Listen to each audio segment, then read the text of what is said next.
ఓం శ్రీ మాత్రే నమః. ఈ కార్తీక మాసంలో ఎవరైతే వ్రతం చేస్తారో కార్తీక వ్రతం, ప్రస్తుత పూర్వ జన్మార్జితాలైన పాపాలన్నీ కూడా కార్తీక వ్రతం వలన హరించుకుపోతాయి. ఈ వ్రతం చేయలేకపోయిన వారైనా సరే కానీ కనీసం కార్తీక స్నానం చేస్తే కూడా ఆ ఫలితం దక్కుతుంది. కార్తీక స్నానం చేసేటప్పుడు నదీ స్నానం చేస్తే ఒక శ్లోకం, ఇంట్లో చేస్తే ఒక శ్లోకం ఉంటాయి. అలాగే దాన మంత్రాలు ఉంటాయి.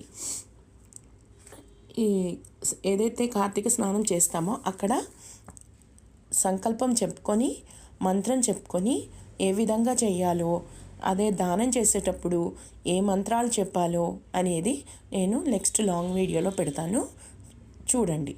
కంటెంట్ నచ్చితే subscribe. Thank you for watching.